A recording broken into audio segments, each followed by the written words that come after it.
evening, everyone. It's great to be here tonight and see you all. You all clean up good. I've seen a lot of you at meetings, so you all look great. This is one of the highlights of my sobriety every year, is coming to the Salt City Midwinter Roundup, and especially tonight with the banquet and our keynote speaker. And I am so excited to introduce our keynote speaker tonight, Lillie H. from Portland, Maine. Lillie, I just love Lillie. I'm so grateful that I had a hard time finding speakers this year. I felt like it was a little slow getting going on the whole process. And so I was so grateful. I listened to Lillie's tape, and I just loved her message and her story. And I was so grateful when she was able to say yes. And I was a little concerned with the nor'easter storm, Nemo, and luckily Lillie was willing to come up a day early, which really made me feel better, and I'm sure made her feel a lot better. So she was willing to switch her travel arrangements to get up here. And she's truly a walking example of the big book of Alcoholics Anonymous. The last couple of days have been a real joy spending some time with her, talking with her. She's just a lot of fun. She's truly a woman, AA woman of dignity, honor, and respect. You are going to love her story, and if you don't, blame me if you don't. So I'm only kidding. But I think you're really going to enjoy the night tonight. Lillie, welcome.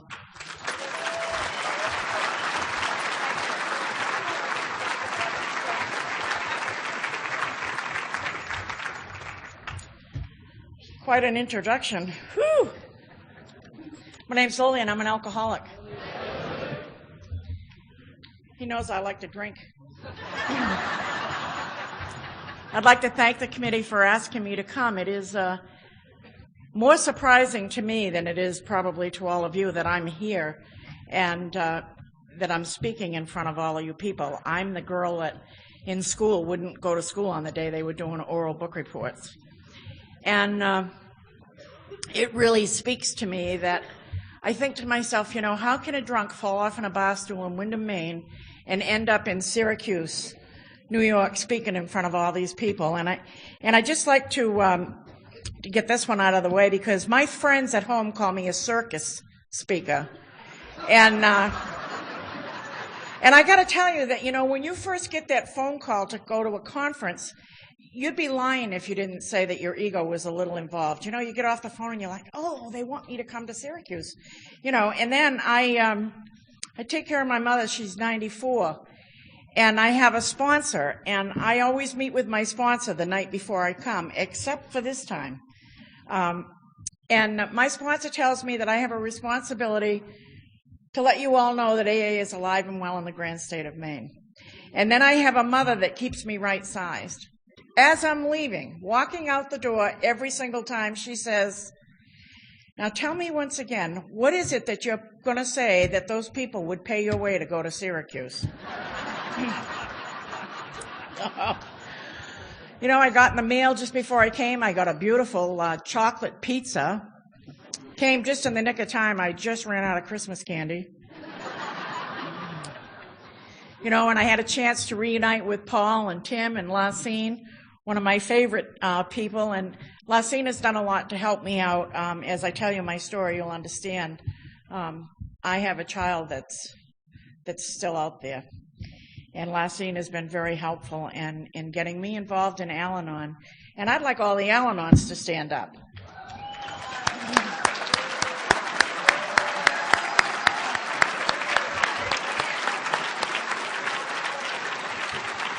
Thank you. I think we forget that when we do our countdowns. We talk about all the alcoholics, but I think if it wasn't for the Al-Anons, many of us wouldn't be alive to find our way to AA. I want to thank Elizabeth. She has been a true joy. Patience, tolerance, and calmness, right? Now, you'd think, that I would be, pretty cool. I'm going to travel, and it's not the first time I've ever traveled. But, then they came on TV with all this business about this storm coming. And I thought, well, I'm not too worried about Portland, Maine. We're used to that. We don't care about snow. Bring it on. It'll melt. And I thought that Syracuse, every time on the news when I see Syracuse, they talk about your lake effect snow. And I thought, well, that ain't going to bother those people either. They're used to this. But I was concerned about New York City. I thought, geez, I don't know about New York. They're already panicking, and we haven't even had a flake yet, So I'm emailing Elizabeth, and I'm going, well, I don't know, blah, blah, blah, blah. And then she says something that I should have thought of, and I would have if it had been one of my sponsees. She says, why don't you come a day early? Why didn't I think of that, I could have been a genius, but no, I didn't think of it.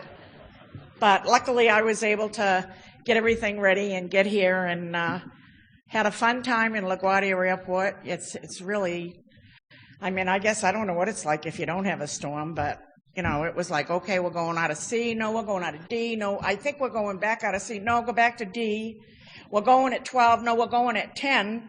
Now we're going at 9:55. I was like, oh, just wherever it is, And then I asked some guy if he could give me a ride. He had one of those carts. I said, I was worn out running back and forth between all these concourses. And I said, could you give me a ride? And he says, no. I was on my own already, They're remodeling the airport and they couldn't fit the carts down the aisle. So anyway, so I'm here and I'm grateful to be here, and I'm truly grateful to be here. I just recently in November had a surgery that was supposed to be a cakewalk, and it wasn't. It turned out to be a life-threatening thing, and I ended up with MRSA. And I guess I'm really lucky to be here tonight talking to you, because most people that get MRSA don't survive. But, I'm back on the road again, and one thing that I realized is that for 13 years I've been taking care of my elderly mother, and when I got sick, I was so sick that I wasn't able to do anything, and I'm surprised at how much Mama can do. I've been doing way too much. I've been doing way too much. I had my first drink of alcohol at the age of 19, and I did not come from a dysfunctional family. I know that all of you did, but that's not my story. You hear these people that get up there, they're from a dysfunctional family. I think my family was fine. Once I left, the dysfunctional was gone, And they weren't drinking in that house, and nobody was getting beat up, and my mom stayed home every day, and she cooked and she cleaned, and she made a homemade dessert every day, and my dad went to work, and he came home at 4 o'clock, and he would walk in the house, and my mother would be doing the pre-dinner dishes, and he'd say, hi, honey, how was your day? Where are the kids? And that's what I grew up with. My dad came home every day, and it was just a wonderful experience growing up in that house. And I had 4 brothers. None of them are alcoholic. My mother's not alcoholic. My father wasn't an alcoholic. And my mother's got this thing now. She's like, so whose fault is it? And I'm going, I think it was mine. I had that spring, Anyway, so I had a wonderful childhood, and on the, I probably should tell you about my first experience being all dressed up, and that was on my senior prom day, and back in Maine in that time, if your date wasn't from the senior class, they couldn't go to the banquet. And so my date wasn't from our school even, so my mother and father, I realized about 8 years ago that I was poor growing up, and that I probably grew up in a project, but we called it a village. And we're slow on the uptake in Maine. And so anyway, my parents saved up, and they bought me this beautiful dress and had a beautiful hoop skirt, and, very Southern. I thought, I was like, Scarlett O'Hara, and I had these white spike heels. I really was, I'm telling you, I thought I was something. And his parents said that they would take us out to dinner, and they were going to take us to this place called the Portlander. And at that time, it was a very fancy restaurant, and we walked in, and his dad said, you can have anything you want. And they had these great big menus, and they had tassels on them. And I'd never eaten in a restaurant like that. And but anyway, his dad said I could have anything I wanted, and I opened the menu, and I ordered a fillet mignon. And they asked me how I wanted it, and I said cooked, And the other thing that happened is when I sat down in my seat, I sat down on the hoop, and the front of my dress went, And I didn't know. I really and truly, I didn't know. So they brought this dish, and it didn't look like very much to me. I thought, gee, it doesn't look too appetizing to me. But anyway, I went to cut into it, and when I did, the steak slid off the plate, and it went on the floor. And I didn't want them to think that I was uncouth, so I kicked it under the table, and then his father looked at me, and the only thing left in my plate was a baked potato. And I said to him, Jesus, I was awful hungry. And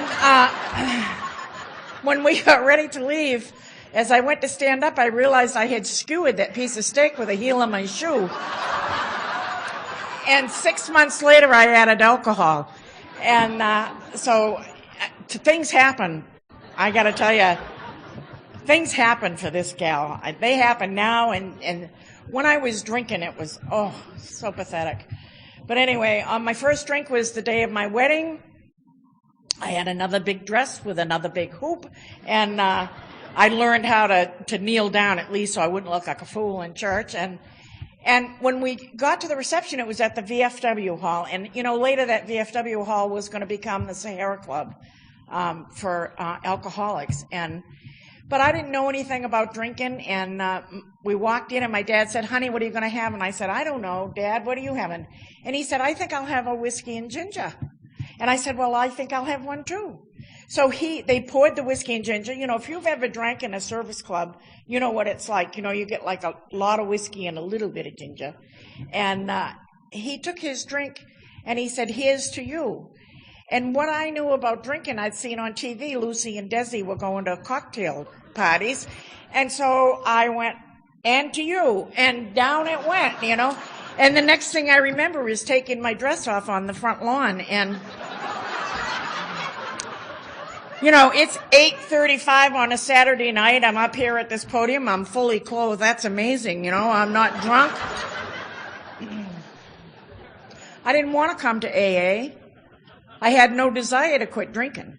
There were a lot of people in my life that had a desire for me to quit, but I wasn't one of them,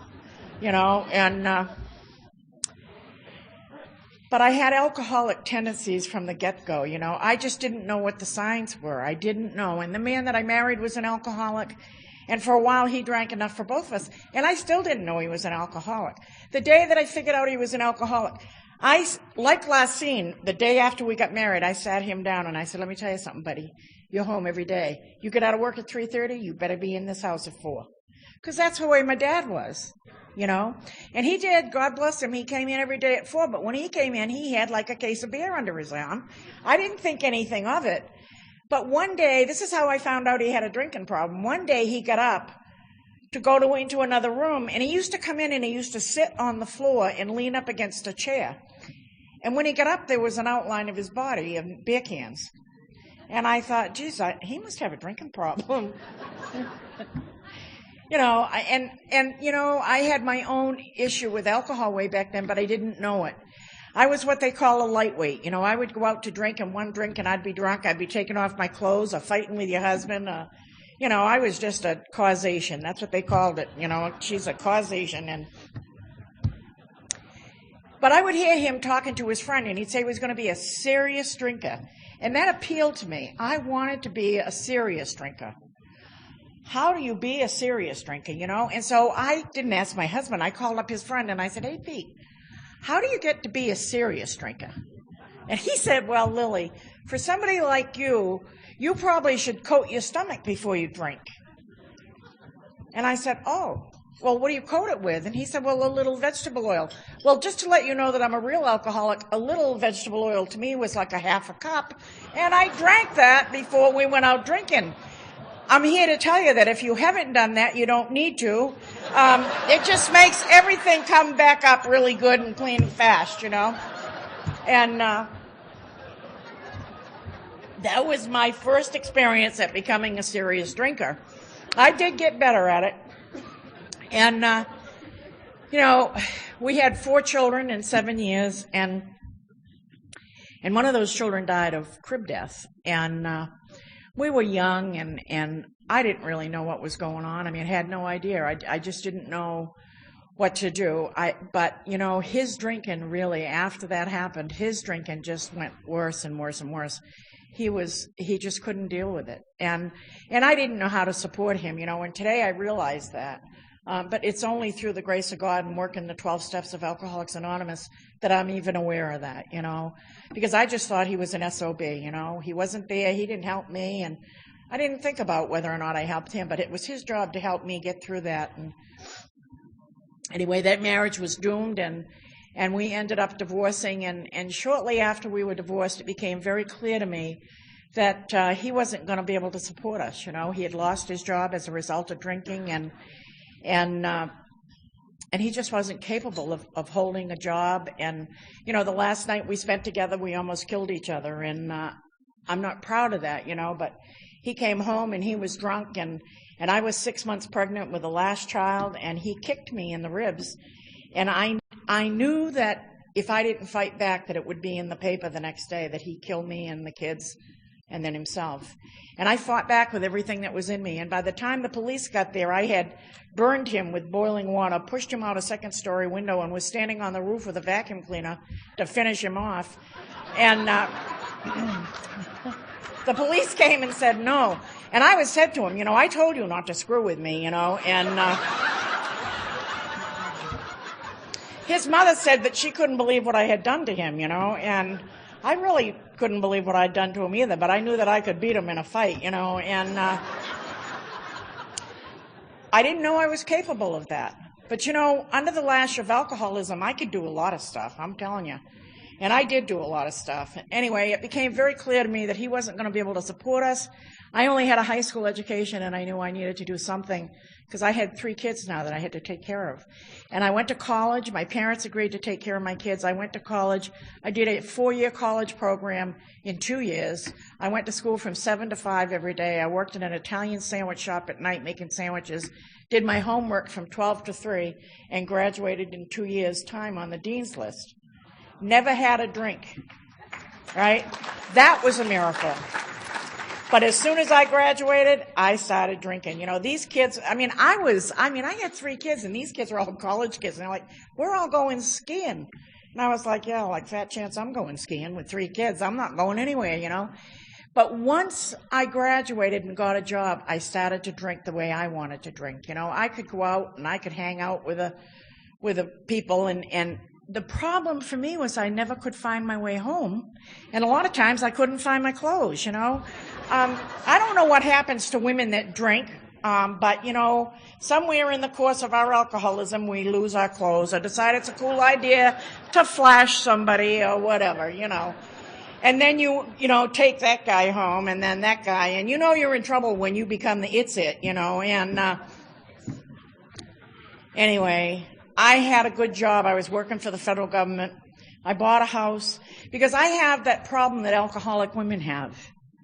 And it's a lot like an Al-Anon, really. I mean, an alcoholic woman has a big S on her chest. It stands for Superwoman.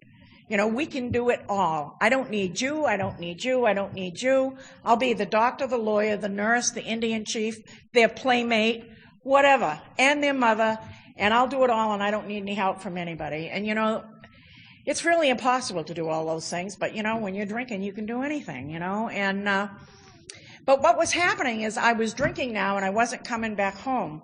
And now I have bought this house, a beautiful home in Windham, Maine, and my 3 kids would be in it, and I would go to drink, and then I wouldn't come home. And I knew that that was wrong. I knew in my soul that it was wrong. You know, I needed to be at home with my kids. And I was thinking and thinking, you know, because I'm an alcoholic, and, you know, we get thinking. And so I came up with this idea, and I said, you know, I'm going to get a 12-pack of beer, and I'm going to strategically place it around my backyard, and then I'll go out and mow the lawn. And when I get to a beer, I'll stop and have one. So that was my plan. And I did the whole yard, and it looked great. You know, and I drank all those beers, and I had a buzz on, and the kids were in the house, and I was where I was supposed to be, and so I mowed the lawn every day. Some days I went out and I trimmed it with scissors, you know, like I would hide the beer in the bushes. You know, I'm only hiding it on myself. I mean, I should have just left it in a cooler, but no, I am a real alcoholic, and so I strategically place it here, there, and everywhere. I was 5 years sober, and I found a 6-pack in the back of the toilet tank. You know, seemed like a good place to hide it, you know. It was a really good hiding place because I never found it. But, or maybe I thought it had something to do with displacement. I don't know. But anyway, I got this job. I'm working for the federal government. I've got a really good job. And one day I go in and I ask the boss to give me a raise, and he says no. And I said, okay, fine, I quit. Here's the real deal. The real deal is that I'm drinking way more than I can afford to buy by this time in my drinking career. And if you're a drunk like I'm a drunk, this is what we do. We quit good jobs and we go get jobs in saloons. Because you got to get closer to the booze and you got to get somewhere where you can steal it, and not get caught. And so I became a saloon girl. And I loved it. Oh, I loved being a saloon girl, And about this time, I had a 1972 Pontiac Ventura, and somewhere I lost the front seat. I don't know what happened to the front seat. All I know is that I bolted a milk crate to the front, and I put a pillow on it. Then I had another pillow and a piece of wood going up the back with a 2x4 wedged up against the back seat. And I'm all dressed up like a cowgirl, because, I work in a saloon, and if you're going to work in a saloon, you've got to look the part. And I got a white cowboy hat and a vest, and I'm just really, white cowboy boots. I'm driving home one night after work, and I'm usually pretty drunk by the time I get out of work, but, I don't know enough to go home. I just stay until last call, and I got pulled over by the cops. And I inherently knew, whatever you do, Lillie, do not open the door. If he sees you sitting on a milk crate, that is going to be a problem. Now, it never occurred to me that being drunk might be a problem. I just thought, if he saw me sitting on a milk crate, he'd probably arrest me. And, of course, I'm like, I roll down the window. Yes, sir. What can I? He says, where have you been? I said, would you like me to tell the truth, or do you want me to tell a lie? They're exasperated with us. He's like, of course we want you to tell the truth. And I said, well, my horse died, and I have just come from burying it.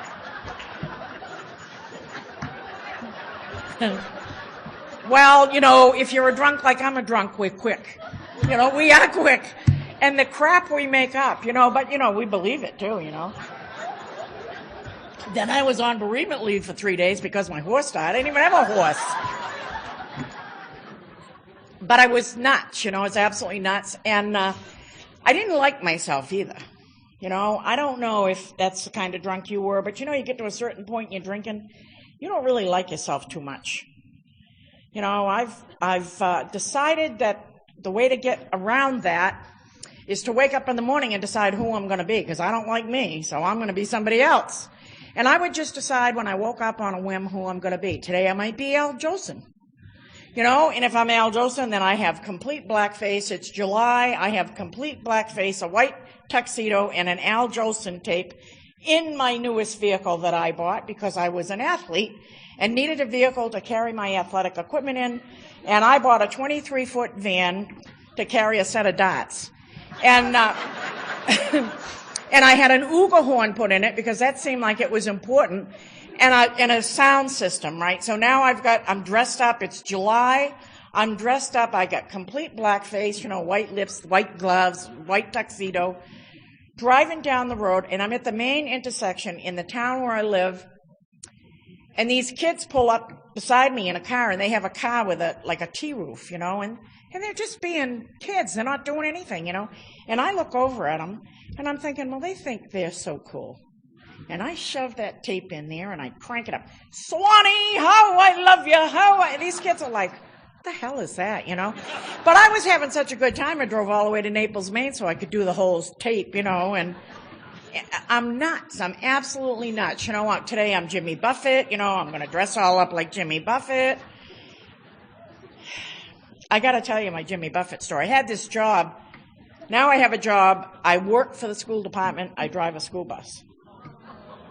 Yep. And I have the summers off. So I got a job. I got a dream job. I found this family that wanted somebody to babysit their dogs. And they lived on the lake. Well, this is great, and they drank. They had more booze in their house than a bar room, and I thought, just help yourself to anything. Woo! And they had every toy that you could imagine in the water. You know, they had boats and skidoos and all this stuff. And I said to her, you know, I think that I would like to sell sandwiches and coffee to the fishermen on the lake. Could I use your boat to do that? And she was like, sure. You know, she doesn't know me. So the next day I get there, you know, and I got my sandwiches all made in a little cooler, and I got my Jimmy Buffett tape, and I got my Jimmy Buffett outfit, and you know, if you're going to do all that, you might as well get a pitcher of margaritas to go out on the lake. And it's like 7:30 in the morning, and now, if you're really, you got to picture this now. I'm sitting up on the back of the seat. I'm steering the boat with my foot and having my margarita. And the reason I did that was because you have to have one hand to hold your drink and one to wave to the fishermen and ask them if they'd like to buy a sandwich. Well, I was already drunk before I got in the boat. So now I'm out in the middle of the lake, and I felt this overwhelming, like, weeble wobble. You know, the weeble wobble that comes just before you pass out. Now, I didn't know that it was pass out until I got to AA. I thought I was just like, had an overwhelming urge to take a nap. And so I just laid down in the bottom of the boat. Now, I'm here to tell you that if you don't pull the throttle back, that boat's going around and around and around and around. And the Boy Scouts had a camp on that lake, and they came to save me. I was like, no, I'm all right. I'm good. I'm good. My next summer job was working in a boatyard, doing the bright work, and I don't know what that is, but somebody said, we need somebody to do bright work. I said, well, what is it? And they go, well, you strip all this stuff off, and, you know, and then you put this stuff on the teak, and you polish it all up and everything. I can do that. I don't know anything about it, and it was before the internet, so I did look it up to figure out how to do it. And I got this job, and I'm working on this really beautiful boat. I mean, this thing was, you know, had like 4 bedrooms. It was just incredible. And they paid $12 an hour and all the beer you could drink. Man, that is a drunk's dream, you know. And I got my bathing suit on, and I'm there, and, you know, and I'm doing all this stuff to this boat, and I fell overboard. And the guy comes, and he says, Jesus, Lillie, what happened? And I said, you know them rogue waves they talk about? I said, one of them rogue waves came, washed me right overboard. He said, the boat was in dry dock.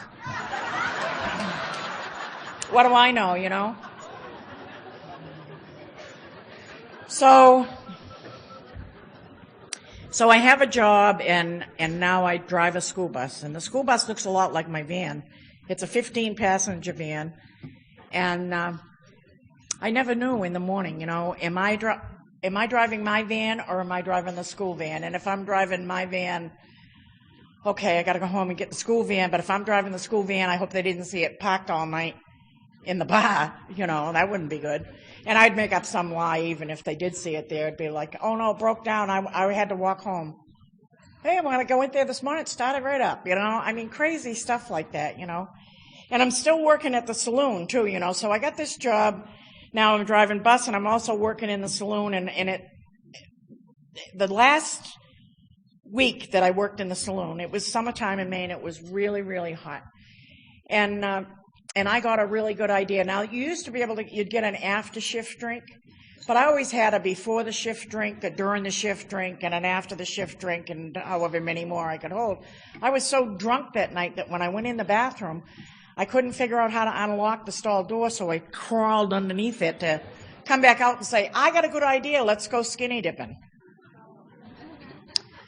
So 3 girls, 3 guys, we go to this place, you know, and we get there and we take our clothes off. And I had this thing now about whenever I was going to take a little power nap in the vehicle, I would take the key and put it on top of the passenger tire on the right side. So that way the cops can't get you because the keys aren't in the car. So anyway, that's what I did. We took our clothes off, folded them all up nice and neat, jumped off this bridge. I wouldn't jump off that bridge for $1 million, but drunk, let's go for it. It's 2:00 in the morning. 6 people jump off the bridge. Blue lights coming up the road. I go, hey, swim downstream, so we're swimming downstream, and we're being very quiet, like it's 2 a.m, like only 6 drunks can be, Just tread water, they'll leave and we'll be good, And so then we come up through somebody's backyard, 6 naked people running up through their backyard, get up to the car, and those cops took our clothes. Now, one of the guys that was with us was married, and he says, Lillie, my wife is going to be really pissed if I go home and my hair's all wet. I said, Gil, I got a good idea. You get in the front, you stick your head out the window, I'll drive really fast, you can blow dry your hair. So we're all in the vehicle right now. Here's Gil's got his head out the window, blow drying his hair, and the blue lights come on. And I say to my friends, let me handle this. Let me handle it, right? So the cop comes up and he knocks on the window, and I roll down the window and he takes his flashlight and he shines it in 6 naked people. He says, what the hell are you doing? And I said, it is so hot. We're just driving around trying to get cooled off.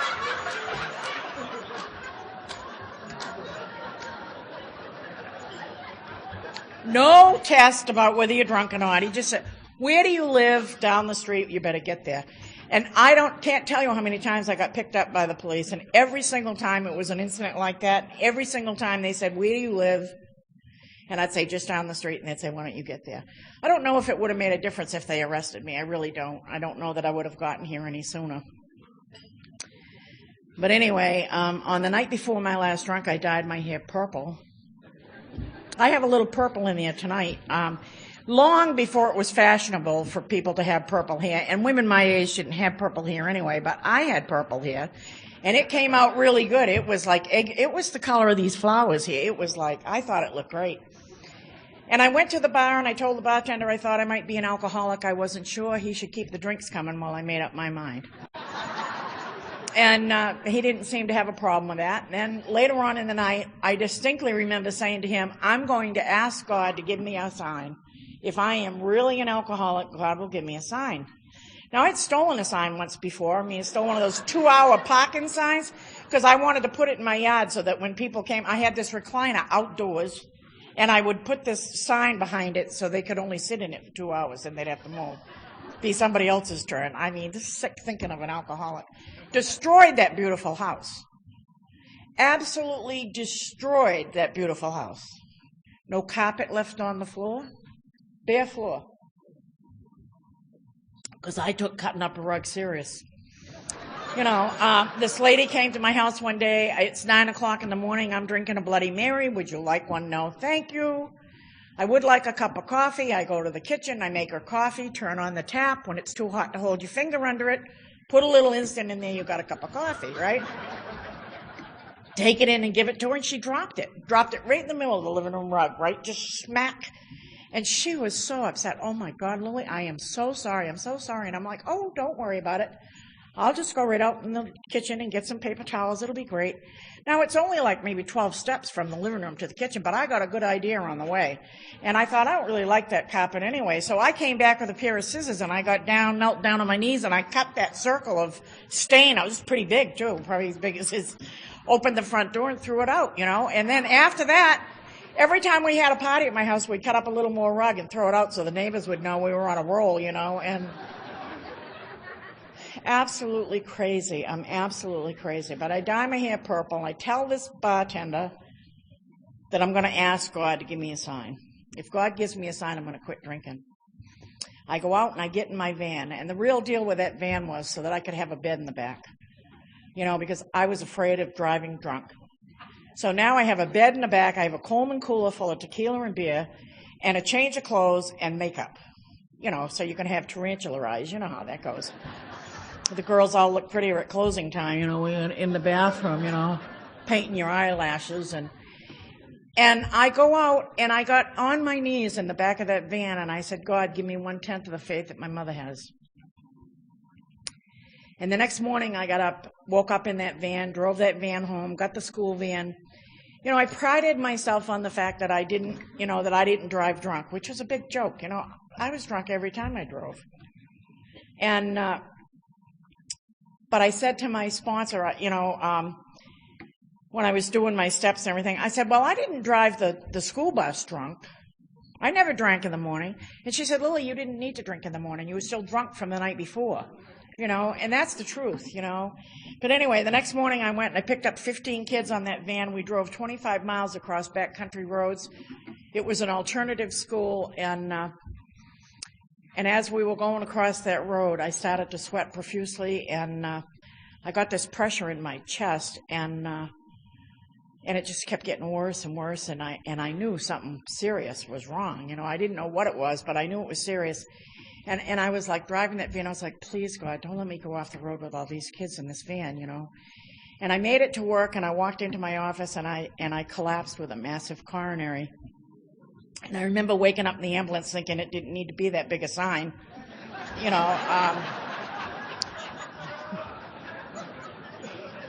They were calling the hospital, bits and pieces, I remember, and they were calling the hospital saying it was really bad and blah, blah, blah. And anyway, the next thing I remember is coming to in the hospital, and they had called my family to come in. They'd called my mom and my brother to come in, and I had all these monitors and tubes everywhere that they could be, and I was in the intensive care unit, and I was on a stretcher, and I had a white pillowcase under my head. And I came to, and I was like, to myself, you have purple hair. You better come up with something. My brother comes over to the bed, and he says, sis, what happened? I said, I don't know. Whatever they're giving me is turning my hair purple. And I knew that was a lie. I knew that was a lie. But if you're a drunk like I'm a drunk, you tell lies until you believe them. And that's the deal. I really believed that whatever they gave me turned my hair purple. It didn't, but I believe that, I really believe that. And my last drink was on October 28th of 1989. I considered November 8th to be my sobriety date, and this is the reason why. I got out of the hospital. This house, this beautiful house that I started out with, was now a shambles. You couldn't tell the clean clothes from the dirty clothes. There was punch holes in all the doors. None of the doors locked. There were bullet holes in all the windows. There were 13 windows in that house. 13 windows had bullet holes. I don't know if I was shooting out. The neighbors were shooting in. I really, honest to God, I still can't tell you. I don't know how they got there. But they were there. And this beautiful house was absolutely destroyed. And there was no way that I could let my family take me home and see the mess that I had created. I always had an excuse why they couldn't come to my house. Oh no, I'm in the middle of painting. The only time I ever painted was on Christmas Eve one time, when I wasn't going to do Christmas for my kids. I was sitting in the bar and I said, "Them ungrateful little brats. I'm not doing Christmas this year." And then about 6:00 at night, half lit, I decide that I'm, having an attack of the guilt, and I go across the street to Save a Buck Ed's and buy a Charlie Brown Christmas tree. Go home, put it in my kitchen, in my living room with a bare floor, and I'm looking at it, I'm going, there's something wrong with this picture, I know what it is. I need to paint the living room, and I go downstairs to get some paint, but I don't have enough of any one color to paint the whole room, so I mixed it all together, and it came out pumpkin orange, and I just rolled over everything. I rolled over the Christmas tree, the windows, the fireplace, everything in the room was orange, and I thought it looked good. What's wrong with that? That's where alcoholism took me. That's where alcoholism took me. Alcoholism took me from a beautiful home to a house that I had destroyed, to Christmas time, painting everything in one room orange, including the windows, and thinking there wasn't anything wrong with that because I had bought presents for my kids and vodka bottles rolling around on the floor, and I didn't think there was anything wrong with it. So now I get home from the hospital on November 8th, and I can't let my family take me home because I know what a mess it is. So I get somebody else to give me a ride, and they drop me off at the end of the driveway. I walk up, and on the door there's a note from the bank, and they're foreclosing on my house. If I don't pay them all the money that's in arrears by December 24th, they're going to foreclose on my house. I went inside the house. It wasn't locked. You couldn't lock the doors because we broke all the locks, and I don't know why, but we did, and there were no lights in that house. The lights had been shut off. The heat had run out long ago. It was a very cold night. There was no running water in that house. There was no telephone, no children. And I thought to myself, well, I'm not staying here. And I went to the bar where I always drank. and I walked into that bar and I sat down and I ordered a shot of tequila and a beer chaser, and I doctored my hand all up to do that shot, and I looked up. There was a mirror behind that bar. There had always been a mirror behind that bar.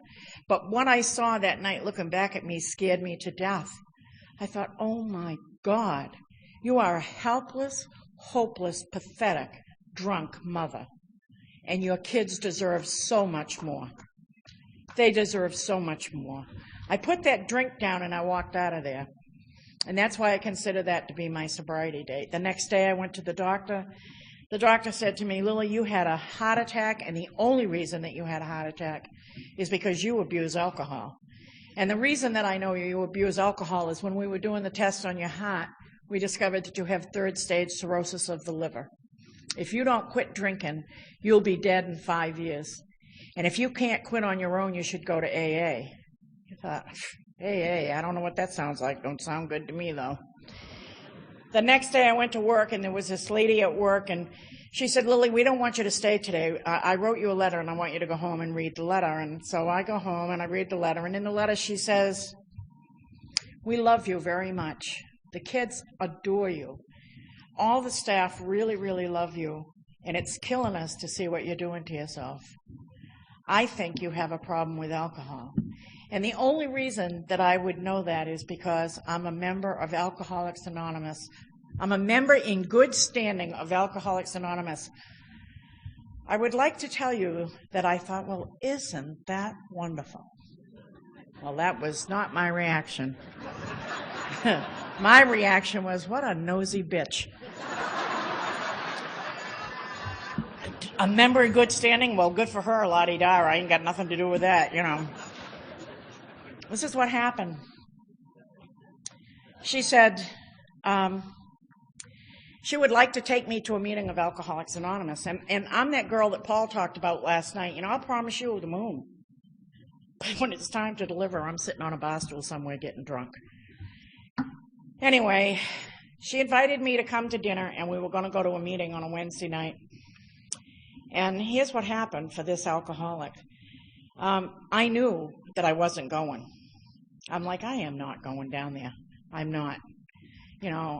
I didn't like me, but I wasn't going down there so somebody else could not like me either, And that 1/10 of a faith that my mother had, that's what I prayed for that night. God, give me 1/10 of the faith that my mother has.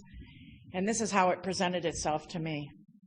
I knew I wasn't going, and I heard my mother's voice. She was nowhere near me, but I heard her voice say, if you're not going to go, at least call her up and tell her you're not coming. It would be really rude not to show up.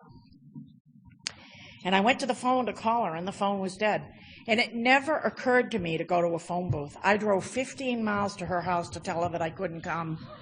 And she said, come right in, And she had a gift for me, and it was all wrapped up, and it had a big bow on it. And I unwrapped it, and it was a blue book, and white letters said Alcoholics Anonymous.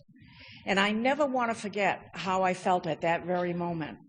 I thought, oh my God, how in the hell am I going to get out of this?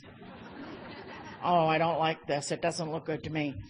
Now, she said, why don't you read what I wrote inside the front cover? And inside the front cover, she had written, to Lillie, my friend, with love. May you someday know how important this day is to me. Fasten your seatbelt. Welcome to the greatest adventure of your life, one day at a time. And that's what it's been for me. Now, I want to tell you about my first meeting of Alcoholics Anonymous. It's in the basement of a church. We go there. There's this old guy standing outside, little guy, and he's shaking. And I'm thinking, shit, he's worse off than I am. He's got the DTs. And he sticks his hand out to me and he goes, welcome, you're amongst your own kind. And I thought, I don't think so, bucko. The next guy I meet was as tall as he was short. He had on a big belt buckle that was right about my eye level, said bullshit. Right? And he says, oh, honey, it just keeps getting better and better and better. Oh, my God. But I take a seat. I'm in the third row in the end seat with my purple hair sticking up straight, my coat up to here, thinking to myself, I have sunk to an all-time low now. What a bunch of losers. Ooh. But there was something going on in that room. You know, they were laughing and joking. And then I got up from my seat and I went to the front of the room and smelled the coffee pot. Because I'm thinking, there's got to be something in this coffee. These people can't be this happy without drinking, you know. And so anyway, and at that meeting, there was a miracle performed. Because, see, they went around the room and they introduced themselves, each one. I'm Joe, I'm an alcoholic. I'm Charlie, I'm an alcoholic. I'm Popeye, I'm an alcoholic. And I'm looking at Popeye going, boy, you ain't shitting. I know you're an alcoholic. I mean, whoa. You know, and I'm thinking, to myself, I am thinking, you are kidding. These people are really losers. They're all going around the room introducing themselves as alcoholics. They got to me, I'm Lillie, I'm an alcoholic. You know, and then the miracle happened. You know, this lady got up, she gave a wonderful talk. I have no idea what she said. What I remember is she said, here at the Portland Group, we have a way to help you start a new way of life by offering you a white chip. If you are too afraid to pick up that white chip, see me after the meeting. You see, I found out after I came to AA that I was driven by 1,000 forms of fear, but I didn't know that. When I was a kid and I was afraid of anything, I'd get in your face. When I was drunk and I was afraid of anything, I'd get in your face. That's how, I mean, I was brought up with 4 brothers. Stand your ground. You know, and that's what I did. And I would never let anybody know I could be shaken in my boots, but you would not know it. And you were going to clean my clock? I don't care. I'm getting a sandwich on the way down, you know. I don't know where that came from. But I had it in me, you know, and I could hurt people. And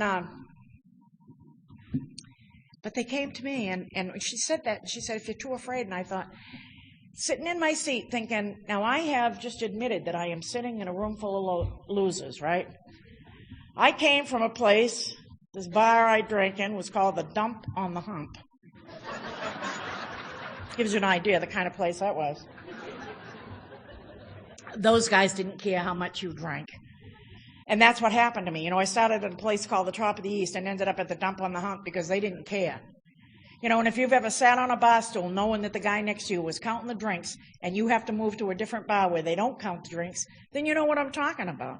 I'm an alcoholic. You know, I keep lowering my standards, lowering my morals, lowering the bar, and drinking with people that I had no business associating with because they didn't care how much I drank. And that's an alcoholic. See, they probably didn't care how much I drank at the Top of the East either, but I didn't know that. Anyway, when she said that, that was a direct challenge to me, and I thought, well, I am not letting these people know I'm afraid of them. And I marched right up there, and I got that white chip.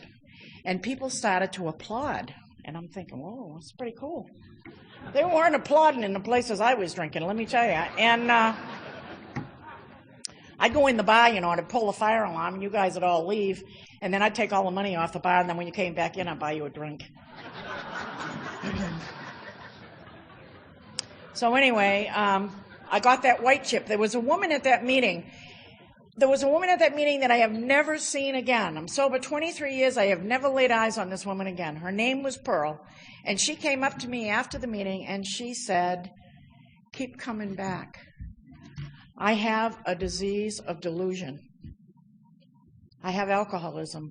I heard we need you. She said, keep coming back. I heard we need you. I looked around the room full of losers and thought, you guys do need somebody to take charge in here because you obviously don't know what in the hell is going on.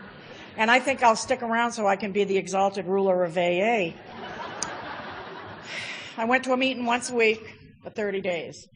And I'd go to the meeting, and they'd say, it's cunning and baffling and progressive and fatal. And I would be like, lighten up. Oh, my God. They're so serious about this, you know. And I thought, I can't stay there. I cannot stay there.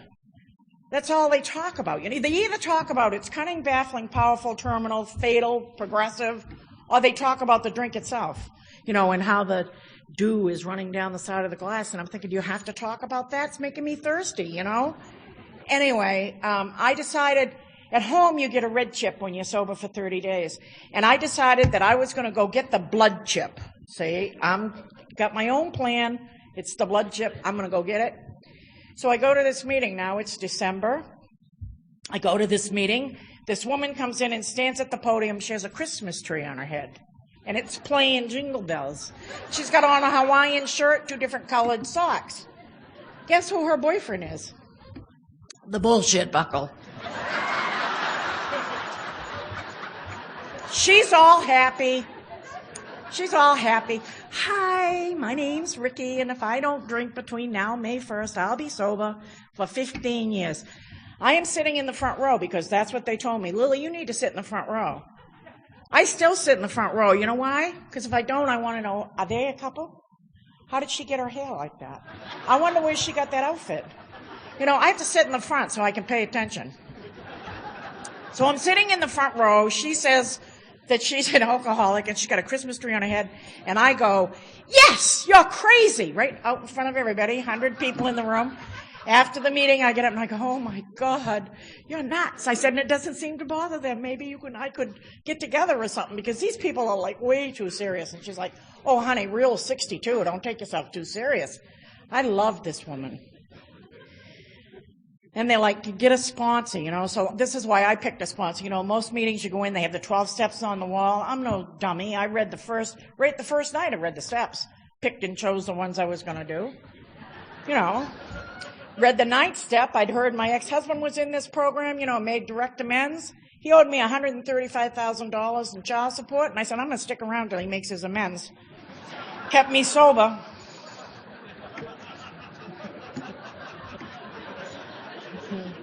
You know, and then they'd say, you know, you can get a higher power. It can be a light bulb. It can be anything, you know. I'm here to tell you, this is my opinion. If you have a light bulb for a higher power, you're screwed. Okay? All these people in this storm, Nemo, they got no power. If theirs is a light bulb, they're screwed, let me tell you. I have a higher power, you know. It's the same God I had when I was a little kid. He didn't leave me, I left him, you know. So now they say get a sponsor, so I pick a woman that I drank with because I figured I wouldn't have to do 4 and 5. She'd see me in action, you know. I wouldn't have to do that. That was a big mistake. She says, call me every morning at 6 o'clock. And if I called at 5 off, she wouldn't answer the phone. If I called at 5 past, you know, she was rude. She was just plain damn rude, you know. But she was trying to teach me something. I don't know what she was trying to teach me, but she was trying to teach me. Later I found out it was responsibility, you know. And she said, we're going to read something out of the big book. I said, what are we going to read? She says, I don't know. Stick your finger in the big book. Whatever page it comes up, that's what we're reading. So we'd read that. And she'd ask me what I thought about it. Oh, geez, these guys are geniuses, you know. First things first. You know, easy does it. Why the hell they come up with this stuff anyway? Anyway, then she'd say to me, what meeting are you going to? Well, they gave me a meeting list, and I caught on really quick. I thumbed through that book, and I pick out a meeting. I'll tell her I'm going to this meeting. I'm going to the meeting at Crossroads, and she'd say, great, pick me up. Then we'd get to the meeting, and there'd be this lady that would get up, and she'd stand up there, and she'd go, hi, my name's Jane, and I'm happy, joyous, and free. And I'm sitting there going, ugh. Oh, my God. Well, for the first 30 days, every meeting I went to, guess who was there? Oh, happy, joyous, and free. She's at the podium every time. I'm like, I know now what's going on. See, my sponsor knows happy, joyous, and free. And when she asks me where I'm going to a meeting, then she calls up happy, joyous, and free and tells her to show up there. You know, illusion, delusion, that's me. I got it all.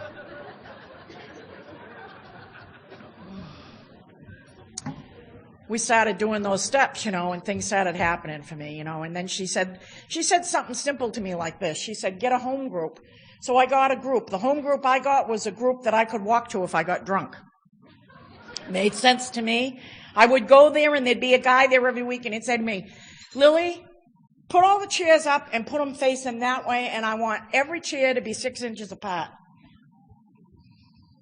So I put all the chairs up, all face that way. Next week I go, he goes, Lillie, put all the chairs facing that way and put them 3 inches apart. Okay. The next week I go, and he says, Lillie, put all the chairs facing that way and put them 6 inches apart. And I'm thinking, what the hell is going on? Then this final straw is the 4th week I go, he goes, why don't we put the chairs up in a triangle with a big circle around them? It'll represent AA. I said, what the hell is the matter with you anyway? Are you nuts? Is that all you got to do is think up how we're going to put these chairs every week? This is the stupidest thing I ever heard, But I put the chairs the way he said.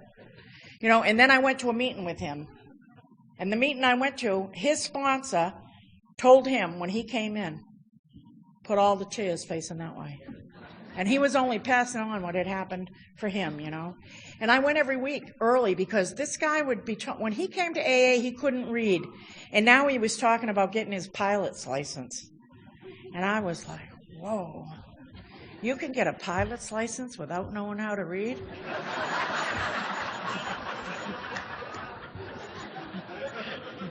Then he told me how he learned to read was reading the big book, reading it out loud to his sponsor. I've worked those steps in the big book, and your sobriety is not on a remote. You got to get off your ass and work the steps. That's how it works. That's my experience. You can read them all you want, but unless you're doing something about it, it's not going to work for you.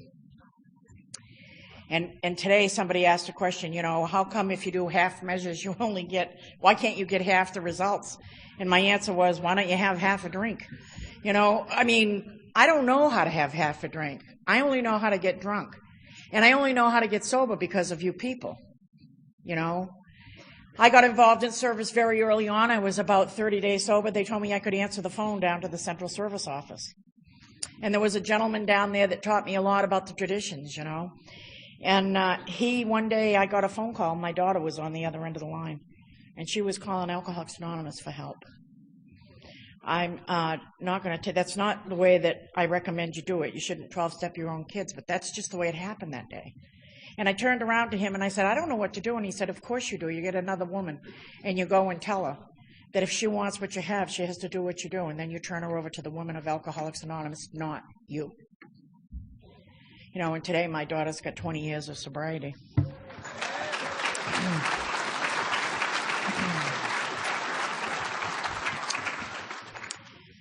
I have a son tonight that's in jail. He has been in and out of jail since he was 13, and he's 42.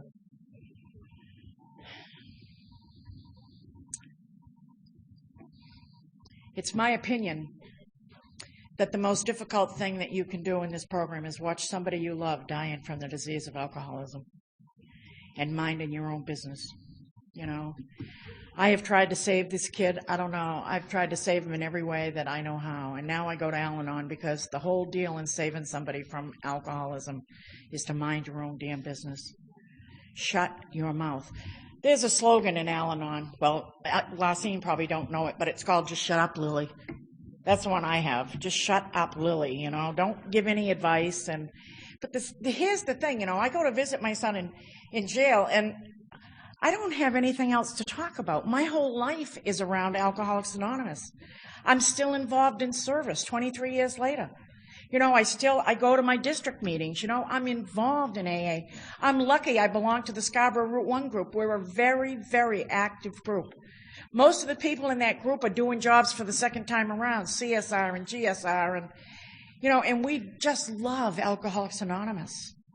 I realize the life I have today as a result of Alcoholics Anonymous. I'd love to tell you that you come to Alcoholics Anonymous and it all gets great and wonderful and it's just terrific and life goes on, but the real truth of the matter is that there's going to be some life things that are going to come your way. If you're lucky enough to belong to AA, you'll weather the storm. If you are a member in good standing, how many people in here know what a member in good standing is? It's not just going to the meeting. It's not just meetings. You go to the meeting, you have a home group, you have a job in your home group, you work with others, you have a sponsor, you sponsor people, your sponsor has a sponsor, you work the 12 steps over and over and over again. You read every piece of literature that AA has with a sponsor. Member in good standing, you show up. You work with others. That's a member in good standing. You can say you're a member of Alcoholics Anonymous. The only requirement for membership is a desire to stop drinking. And you can do that. You can just come in here and say, I have a desire to stop drinking. People will help you, and you can sit on a chair and do nothing, and you'll be miserable. I can guarantee you'll be miserable or you'll drink again. The only thing that has kept me sane is working the steps of Alcoholics Anonymous and joining this fellowship, and I mean joining this fellowship. In March of 2002, I have 3 children. 2 of them are alcoholic and 1 is not. One is the superhero, did everything he ever wanted to do. Wanted to play Little League. He was picked for the All-Stars. Wanted to play hockey. He played hockey. He said to me, I'm going to join the Marines. He was the Marine of the cycle. I got to go to Paris Island and see this kid lead the whole troop down the parade field, and then he said, Mom, I'm going to be a police officer. And I was like, yeah, sure. Ooh, that's what we need, a police officer. And he said, now I'm going to be a police officer in Washington, D.C. And what happened was he got a job with the Department of Defense in Washington, D.C., and his job was to guard foreign dignitaries. And he guarded the Pope, and he guarded Mother Teresa, and he called me. He said, Mom, I just had the greatest thrill of my life. And I said, what's that, son? He said, Mother Teresa just embraced me. In March of 2002, I was asked to speak at a convention in Cape May, New Jersey, and I called him. I said, Sammy, I'm going to be speaking at a convention in Cape May, New Jersey. He says, can I go to that? And I said, sure you can. He says, great. He says, I'll take the ferry from Delaware across. He says, I'll meet you there. And we had the most wonderful weekend, and we have a habit. Sammy and I would, no matter what, whenever he came home, we would go to the ocean, we'd take off our shoes and socks, and we'd run to the ocean and stick our feet in. It didn't matter when it was. So we're at Cape May, New Jersey, and we're in the water, and it's March. And everybody's like looking at us like there's a couple of nuts. And we're like, well, that's about the temperature of the ocean in Maine in the summertime. It didn't bother us. And I asked him to help me. They had these beautiful white polished rocks on the beach. And I said, help me pick up these rocks. And we're walking along picking up these rocks. And he's like, Mom, why are we picking up these rocks? And I said, because your crazy mother now leads one-day retreats for women. And I'm going to use those rocks. I don't know what I'm going to do with them, but I am going to use them. We picked up all those rocks that day, and we raced each other to the top of the Cape May Lighthouse. And he heard me speak. And by now, he was a police officer in Washington, D.C. I went to his graduation. He came up to me after the meeting, and he said, Mom, he says, I didn't know that you could do that. He said, that was amazing. He said, I'm sure that there are people in this room that you touch, and you have a real gift, and you need to keep on doing that. My son works in Anacostia, which is the rough area of Washington, D.C., not where the monuments are, but where the real trouble is, And on May 1st of 2002, I got the phone call that no mother ever wants to get. Sammy was gone. Sammy had passed away. And Sammy was fine on Monday, and Sammy was gone on Tuesday. And he didn't die on the job. He died of an overwhelming infection called sepsis. And he had told me the night before that he thought that he was coming down with the flu. And the next night at 10 minutes of 2 in the morning, I got a phone call saying that Sammy had passed away. And I want to tell you that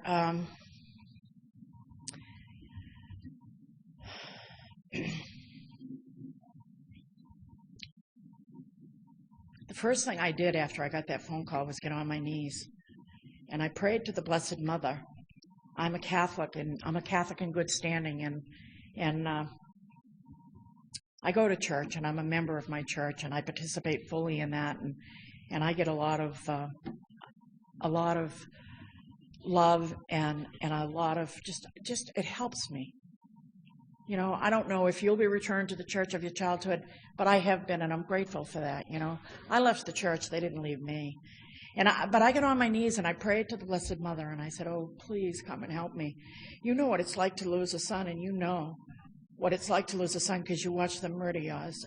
And I swear that I could feel the strength coming to me, And then in the morning I called my best friend in AA, and I could barely get the words out of my throat, How do you tell somebody that your son is dead? How do you say that to somebody? And I finally got the words out, and The next thing I knew, it's like 6 o'clock in the morning and my house is full of people of AA. You know, I've been involved in service, not just at the local level, but at the state level and at the area level, you know, and people knew me and they loved me. And Tim and I were talking about, you know, another hard thing to do in AA is accept help. You know, we're not very good at that. We're good at helping other people, but we're not really good at accepting it, you know. But everybody was there. Everybody was there to help me and support me. And the women told me how to stand up and walk with dignity and grace, you know, to hold my head high, that's what my son would expect me to do, you know. And it took them a while to get my son home from Washington, D.C., because, of course, he was a police officer and they wanted to do an investigation. And because he died and they didn't know what the results of his death were, everybody was doing an investigation, the Fairfield Police and the Washington, D.C. Metropolitan Police. And so a week later, my son's body came home, and we had him at the local funeral home, and 70 police officers from Washington, D.C. came. And they brought my son's cruiser, and it was all draped in black. And we're in the funeral home, and there were, I don't know how many people were there. I can just tell you that it was packed. It was absolutely packed to the rafters. And my son's police partner came up to me and he gave me a hug and he said, "Lillie, I have never seen anybody with this many friends.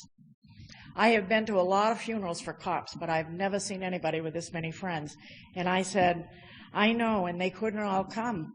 And he said, "I beg your pardon." And I said, "Well, they wanted to come, but when they got here and saw all these cruises, they kept on going."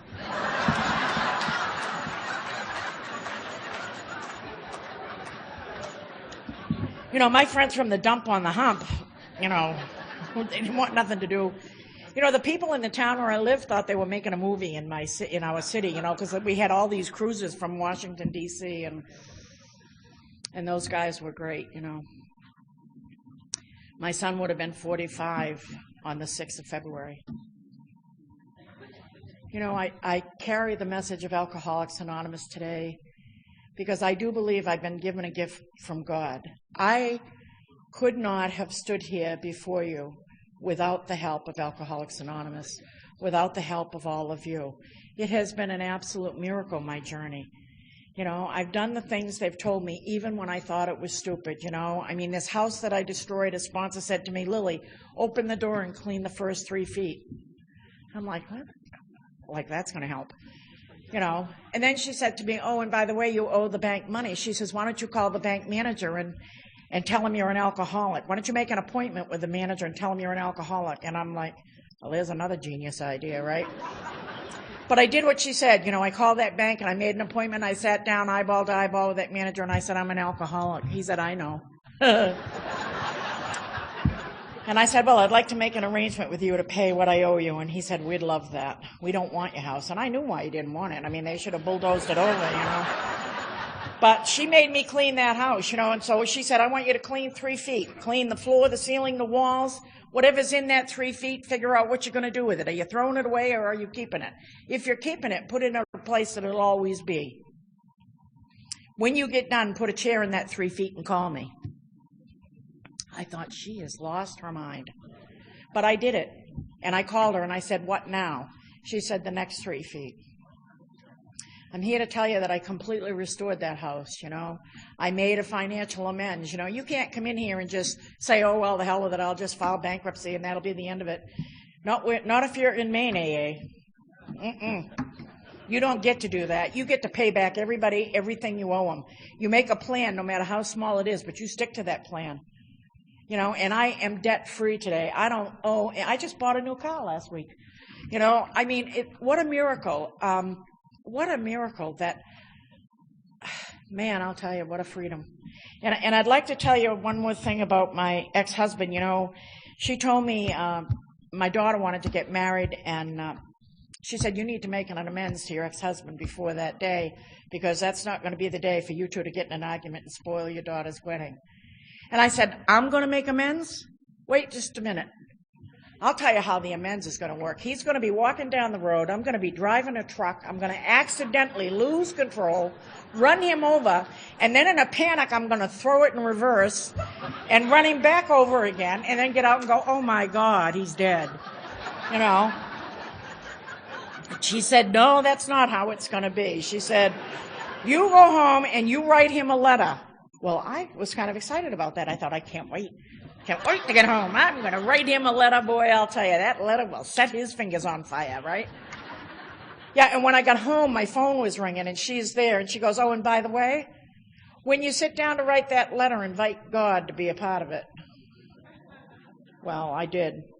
And the letter ended up being more like, geez, I'm so sorry that the disease of alcoholism kept you from seeing all the things your kids accomplished. You know, you can't get that stuff back. You can't get the first day of school back. You can't get, you know, being an all-star on the Little League team back. You can't get, you know, going to the Marine Corps, watching your son lead a parade of Marines down the parade field, you know. You can't get that back. And all of a sudden I felt sorry for him, that he'd missed all that because of alcoholism. And that even though he got sober, he never worked the steps of Alcoholics Anonymous. So he only has what he has, you know. He doesn't drink. But he doesn't have happiness. You know, him and my son were estranged when my son died. How horrible is that, you know? But anyway, I wrote this letter, and then she said to me, I want you to meet him face to face. And I went and I met that man, and I cleaned up my side of the street. It was about my side of the street, not what he did or didn't do, but what I did or didn't do. And you know, today I'm free of that. I can't begin to tell you what that feels like, to not have to carry that anger and angst. He owned me. As long as I hated him, he owned me. And when I forgave him, it went away, you know. And I want to tell you that, you know, Happy, Joyous, and Free is still around. As a matter of fact, Happy, Joyous, and Free is my sponsor.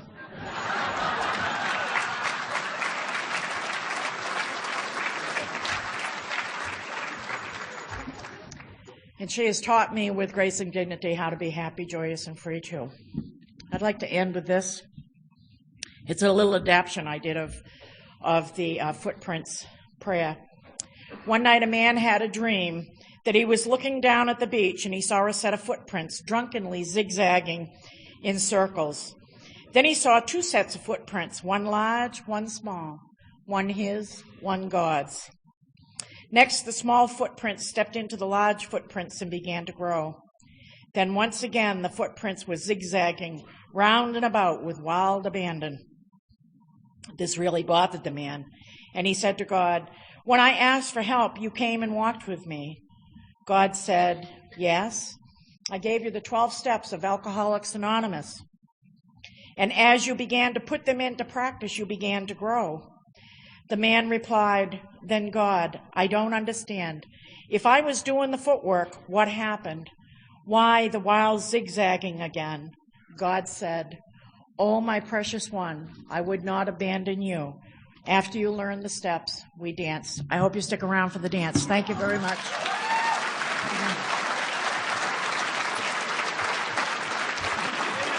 Thank you.